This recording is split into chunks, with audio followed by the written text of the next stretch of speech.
The human gave her second warning, and Professor Zelax watched 3 of his best students stop breathing. Not dying, he would realize this crucial distinction later, during the tribunal, but their respiratory systems had simply ceased functioning. Kyldra collapsed first, her triple-jointed legs folding underneath her like paper. Then Jotaro, the brilliant mathematician from Proxima Tertius, hit the floor with his mouth open in a silent scream. Vexthul managed 2 more seconds before his carapace locked up entirely, freezing him mid-step like a statue of pure terror. Emma Johnson stood at her desk, both hands flat on the surface, and hadn't moved an inch. According to YouTube analytics, 99.6% of viewers are not subscribed. That's a huge number. By subscribing the channel that is completely free, you'll help support the channel and never miss fresh content. "I warned you once," she said quietly. The classroom evacuation alarms screamed. Red emergency lighting bathed everything in blood-colored shadows. The remaining students, those still capable of movement, fled through both exits simultaneously, creating a bottleneck of panicked bodies. Professor Zelax found himself pressed against his own podium, his 4 eyes fixed on the human student who had attended his quantum mechanics seminar for 6 months without incident. 6 months of perfect behavior. 6 months of brilliant insights delivered with self-deprecating humor. 6 months of Emma being the friendliest, most helpful student in the entire cohort. And now this.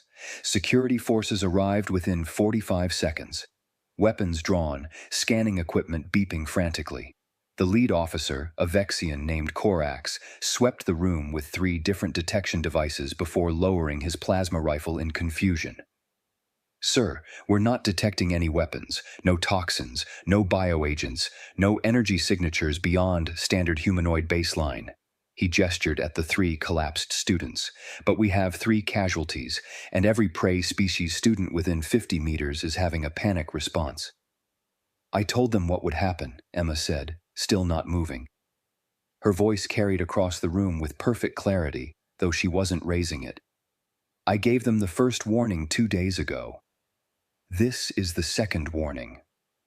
Professor Zelax felt his primary heart skip a beat. 2 days ago, the incident with the storage locker. Oh, ancestors preserve them. She had warned them. "Someone contact the Deathworld Integration Council," he managed. "Now." Director Sinara arrived within 10 minutes, which told Zelax everything he needed to know about how seriously the administration was taking this. The director never left her office for anything short of accreditation reviews or funding crises. She swept into the classroom with her entourage of legal advisors and medical personnel, took one look at the scene, and went very, very still. "Tell me," she said carefully, "that we did not allow a Deathworlder second warning scenario to develop on Academy grounds." The silence that followed was answer enough. Sinara closed all 6 of her eyes. "Get me the council representative. Immediately." Emma still hadn't moved. She stood at her desk like a statue carved from patience and disappointment. The medical team worked around her, treating the collapsed students with careful efficiency. Kyldra had started breathing again, shallow, rapid breaths that suggested her body was fighting between panic response and basic survival needs. Jotaro remained unconscious. Vexthul's carapace was beginning to crack from the stress of complete muscular lockdown. "Miss Johnson," Sinara said, approaching slowly with her hands visible and empty, "would you be willing to explain what occurred?" "I warned them about the storage locker," Emma replied. "The one in the back of the lab. I told them it was dangerous to mess with my things without asking first." Zelax's tertiary heart sank. He remembered now. 2 days ago, 3 students had been joking about human paranoia, about how humans from Earth brought their Deathworld superstitions to civilized space. They'd talked about testing those superstitions by rearranging Emma's lab storage without permission. Emma had overheard. She'd stood up from her workstation, walked over to their cluster of desks, and said very calmly, "Don't touch my storage locker. I'm warning you once." The students had laughed. Kyldra, brilliant, confident Kaeldra from a world with no natural predators, had actually patted Emma on the head and said something about humans being adorably cautious. Emma had returned to her work without another word. "They did it anyway," Zilax said aloud, realization crashing over him. "Yesterday evening, I saw them in the lab after hours." "They rearranged everything," Emma confirmed. Her tone remained level, factual. "They mixed my chemical storage with my biological samples. They put my sealed containment items on open shelving. They thought they were proving that human safety protocols were excessive paranoia from a dangerous world." A new voice cut through the tension. "And what was in your storage locker, Miss Johnson?" The speaker was Talana, a representative from the Deathworld Integration Council, who had apparently been closer than anyone expected. She entered the classroom with the bearing of someone who'd seen this exact scenario play out before and was deeply tired of it. "Standard items from Earth," Emma said. "Cleaning supplies, personal hygiene products, some food from home, a first aid kit, normal stuff." "Normal for a Deathworlder," Talana clarified. She turned to Sinara. "Director, I need to see the contents of that locker immediately." They reconvened in the laboratory 15 minutes later. Emma's storage locker stood open, its contents now spread across his analysis table under full containment protocols. The hazmat team had classified everything before allowing anyone to approach.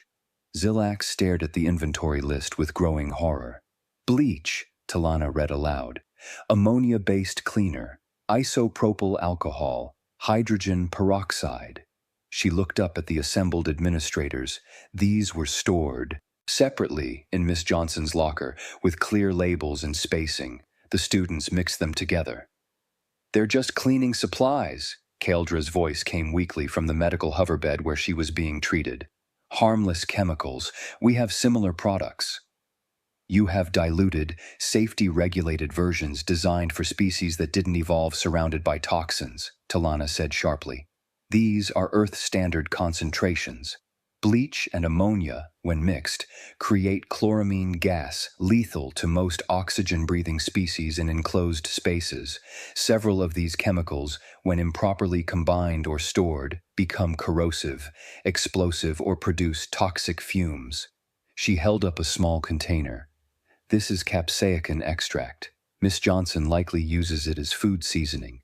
It's classified as a chemical weapon on 47 worlds. These," she gestured to several sealed packets, "are over-the-counter pain medications from Earth. The active ingredients would send most species into toxic shock. The recommended human dose contains enough acetylsalicylic acid to thin the blood of a Vexian to fatal levels." "I labeled everything," Emma said quietly. "I had safety data sheets. I stored things properly. I warned them not to touch it without asking me first." "The first warning," Talana confirmed, "which is legally binding under Deathworld Integration Treaty, Article 7, Section 3. When a Deathworld origin individual issues a safety warning, all parties present are legally obligated to comply. Deathworld survival instincts are to be treated as expert testimony in matters of physical danger."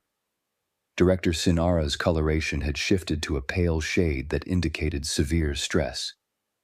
"And the second warning?" "Article 7, Section 5, Talana recited. "If a first warning is ignored and the warned situation develops, a second warning may be issued. At this point, the Deathworlder is legally permitted to take any necessary action to protect themselves and others, up to and including lethal force if the threat assessment warrants it." Every eye in the room turned to Emma. "I didn't touch anyone," Emma said, and for the first time, Zilax heard something beneath her calm, a thread of hurt, of betrayal. "I gave them the second warning. I told them I'd warned them once, and this was the final warning. I told them to leave the lab immediately." "They didn't," Zilax said, remembering. "I saw the security footage. They laughed. Kaeldra said something about humans and their adorable threats." Emma nodded. "They stayed, so I stopped." "Stopped what?" Sinara asked. "Stopped holding back." Emma met the director's gaze steadily. Every human from Earth learns to suppress certain behaviors when we come to civilized space. We move slower than we're capable of. We modulate our voices.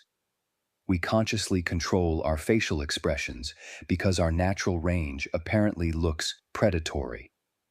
We manage our body language, our eye contact, our posture. We even regulate our scent through constant hygiene because human pheromones trigger prey responses in about 60% of galactic species. She gestured to herself. For 6 months, I've been consciously making myself smaller, slower, friendlier. Every single day, every single interaction. It's exhausting, but we do it because we want to fit in. Because we don't want to scare anyone. But when they ignored your second warning, Talana prompted. I stopped, Emma repeated. I stopped suppressing. I straightened to my full height. I made direct eye contact. I let my expression show what I was actually feeling, which was anger. Not rage, just disappointment and frustration. I stopped controlling my breathing rate. I stopped managing my scent. She paused, and their bodies did the rest. Xilax understood now with crystalline clarity. Prey response. Their own biology recognized an apex predator in their space. Without the conscious suppression, humans register as predators to most prey species' nervous systems, Talana confirmed. Miss Johnson didn't attack anyone. She simply existed in her natural state. The students' own panic responses, evolved over millions of years to detect and flee from predators, did the rest. Their bodies shut down in instinctive freeze responses. I didn't want this, Emma said, and now her voice wavered slightly. I liked them. I thought we were friends. I just wanted them to leave my stuff alone. I warned them. I really did warn them. The medical officer treating Kaldra looked up. They'll all recover fully. No permanent damage. Just trauma. Their bodies experienced what they thought was a near-death predator encounter. Psychologically, it will take some time. The fault, Talana said firmly, lies entirely with the students who ignored a legally binding Deathworlder warning, and with the Academy for not properly training students in Deathworlder interaction protocols. Miss Johnson acted with extraordinary restraint. Restraint? Sinara echoed. She gave a second warning, Talana said. She told them to leave. Many Deathworlders, feeling threatened after having their safety protocols violated, would have responded with immediate physical force. Miss Johnson simply stopped pretending to be something she's not. That's remarkable self-control. Emma looked down at her hands. I just didn't want anyone to get hurt. That's why I warned them the first time. The tribunal convened 3 days later. Xilax attended as a witness, watching as the case unfolded with grim inevitability. The security footage was damning, not for Emma, but for the students. Their mocking laughter was recorded. Their deliberate violation of her storage locker was documented. Emma's first warning was captured clearly on audio. The second warning was there too. Emma, standing in the lab, saying calmly, I warned you once. This is your second warning. Leave now. And then the moment when she straightened, when her expression shifted, when 3 students collapsed in rapid succession while she stood absolutely still. The Academy violated 17 separate protocols, the tribunal had announced. Deathworld integration treaty provisions were ignored. Miss Johnson's first warning was not reported to proper authorities. Students were not educated in the legal weight of Deathworlder safety warnings. The Academy created the conditions for this incident through negligence. Kaldra, recovered now but visibly shaken, testified from her hospital bed via hologram. I thought humans were exaggerating. Everyone says humans are dangerous, but Miss Johnson was so nice, so friendly. I thought it was all just stories. Propaganda to make them seem more impressive. Did Miss Johnson ever threaten you? The tribunal asked. No, never. She just warned us. Once. Kaldra's voice broke. I thought warnings from humans were like warnings from anyone else. I didn't understand they were different. Deathworld warnings are threat assessments from beings who evolved to identify and avoid lethal dangers, Talana explained to the tribunal. When a human says something is dangerous, they're providing expert analysis developed over millions of years of evolution in an environment that was actively trying to kill them. Ignoring such warnings is, statistically, fatal approximately 70% of the time. The verdict came swiftly. The 3 students were expelled for treaty violations. The academy was fined heavily and required to implement comprehensive Deathworlder interaction training. Emma was formally exonerated and offered compensation, transfer to another institution, or whatever accommodations she required. She declined everything except one condition. I want to finish my degree here, she told the tribunal, and I want it understood by everyone that there won't be a third warning, ever. The silence that followed was profound. If there's a next time, Emma continued quietly, I won't stop at just dropping the suppression. If someone deliberately endangers themselves or others, after I've warned them twice, I will physically intervene. That's the human protocol. 1 warning is courtesy. 2 warnings is mercy. 3 warnings don't exist because we can't afford them where we're from. The tribunal head inclined his crystalline head.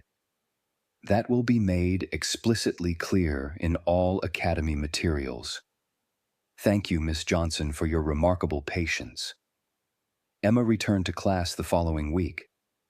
Zilax watched his students carefully as she entered the lecture hall. They gave her space, a buffer zone of empty seats around her usual spot. No one made eye contact. The casual conversations that usually filled the pre-lecture minutes died into respectful silence. Emma set down her bag, pulled out her tablet, and appeared not to notice. All right, Zilax began, his voice steadier than he felt. Today, we're continuing our analysis of quantum entanglement across dimensional barriers. Miss Johnson, you had some interesting theories about human computational approaches last week. Would you care to elaborate? Emma looked up, smiled, that same friendly smile that had characterized her entire first 6 months, and launched into an explanation of how Earth computers handled certain quantum calculations differently due to humanity's particular approach to parallel processing. She was funny, self-deprecating. She made jokes about human technology being held together with duct tape and optimism. She laughed when another student made a nervous comment about her explanation being way over their heads. It was exactly like before, except everyone now knew what lay beneath that friendly surface. Everyone understood the constant, conscious effort behind every smile, every measured movement, every carefully modulated interaction. At the end of class, a new transfer student, a Xylothian named Rektar, who hadn't been present for the incident, approached Emma with a question about the lecture material. The entire class went silent, watching. Emma answered his question patiently, thoroughly, with genuine enthusiasm for the subject matter. Rektar thanked her and turned to leave. Hey, Emma called after him. Welcome to the academy. If you ever need help with coursework, just ask. I'm happy to assist. Rektar's face brightened. Thank you, that's very kind. The class slowly exhaled. Conversations resumed. Students began packing their belongings with a more normal energy level. Zilax approached Emma's desk as she gathered her materials. Miss Johnson, a moment? Sure, Professor. She looked up at him with that same open, friendly expression. I wanted to apologize, he said carefully. I should have recognized the significance of your first warning. I failed you as an educator and as a colleague. Emma's expression softened. You didn't fail me, Professor. You just didn't understand. Most people don't until they have to. She paused. That's why we warn people. We know we're different. We know we're dangerous. We try to help people avoid finding out the hard way. The restraint you showed is just normal for us, Emma interrupted gently. Humans warn first because we know what we're capable of. We don't want to hurt anyone. We really don't. But we also can't let people put themselves or others in danger when we've specifically told them not to. The second warning, Zilax said, you could have done much worse. Yes, Emma agreed simply. That's why I stopped at 2 warnings. That's why I just existed instead of acting. I wanted them scared, not hurt. I wanted them to understand the danger they'd created, not suffer for it. She smiled, but it didn't quite reach her eyes. Most humans would have done the same, Professor. We're not monsters. We're just careful, and we expect others to respect that carefulness when we share it with them. Zilax watched her leave, joining a small group of students who called out friendly greetings. She responded with jokes and laughter, falling into the social rhythm of academy life with practiced ease. But he noticed how the students kept that buffer zone, how they waited for her to initiate contact rather than crowding her, how they listened very carefully when she spoke. They'd learned. Word spread, as word always does in educational institutions. The incident became required reading for every incoming student. Emma's first warning, polite, clear, unambiguous, was studied in interspecies relations courses. Her second warning became a case study in Deathworld psychology and legal protocols. The Academy installed new safety measures. Any Deathworlder warning had to be immediately reported to administration. Training modules were developed. Protocols were updated. Emma continued her studies. She remained friendly, helpful, brilliant. She tutored struggling students, participated in study groups, contributed to research projects. She was, by all accounts, a model student. But everyone knew now. Everyone understood. 3 weeks after the incident, Zilax overheard a conversation between 2 first-year students in the corridor. They were discussing the required reading about Emma's case. You know what's scariest? One of them said, a Zilothian exchange student with nervous mannerisms. What? His companion asked. She's one of the nice ones from Earth. Zilax paused, considering this. The student was right in a way. Emma Johnson, friendly, patient, constantly working to fit in, represented the best of human integration efforts. She suppressed her natural behaviors, warned people proactively, gave second chances. And still, when pushed past her carefully maintained boundaries, she'd dropped 3 students into panic responses without touching them, the nice ones from Earth. Zilax found himself genuinely curious and genuinely unsettled about what the not nice ones might be capable of. He made a mental note to include that discussion in his next semester's curriculum. Understanding humans, he was realizing, required accepting a fundamental paradox. They were simultaneously the most friendly and the most dangerous species in the Academy. The key was respecting the warnings that bridged that paradox. 1 warning was courtesy. 2 warnings was mercy. And everyone at the Academy now understood, with perfect clarity, that there would never be a third.